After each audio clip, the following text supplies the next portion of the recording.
I am Christelle from Diabetes Strong, and in this video we'll be talking about the Dexcom G7.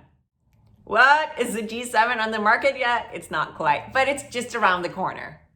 So I went through Dexcom press releases and interviews to find out everything I could about the G7. And in this video, I'll be sharing the top 3 ways that the Dexcom G7 is different than the G6, when it gets here, and what I'm the most excited about.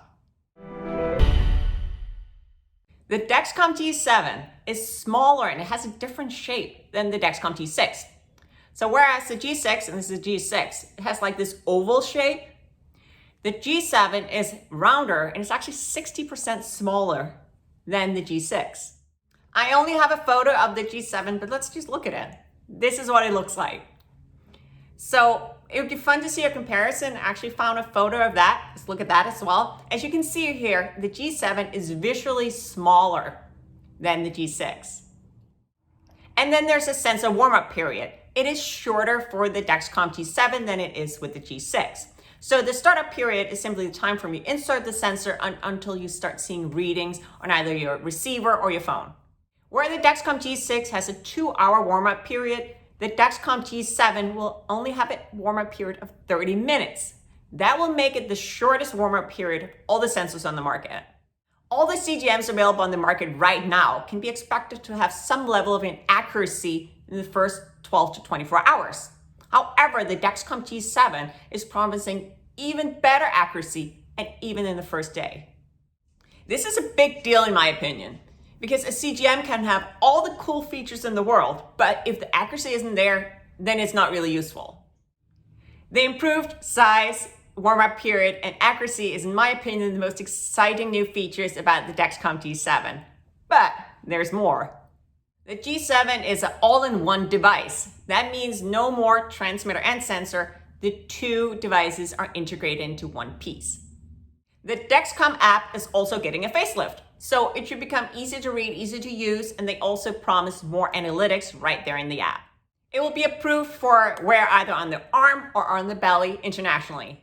Then there'll be the option of more live integration with other platforms. That means you'd be able to see your blood sugar readings in real time in other apps.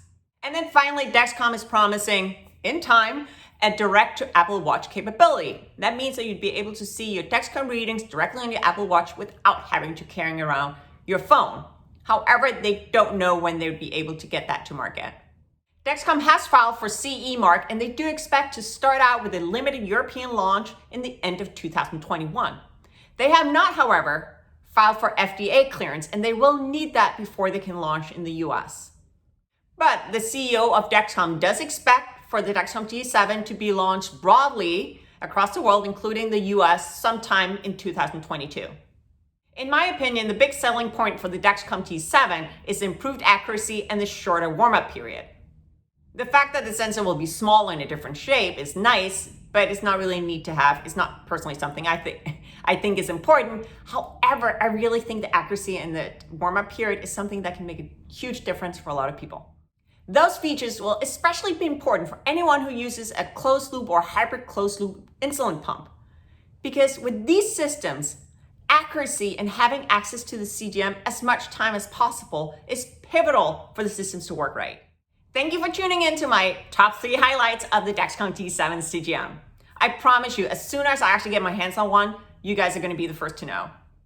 If you have any information about the Dexcom G7 that you think should be added to this, please leave a comment down below. If you'd like to see more from me, please click the subscribe button and you'll be informed whenever I post new content. And if you like this video, I'd love for you to give it a like, maybe leave me a comment below. Thank you so much for watching.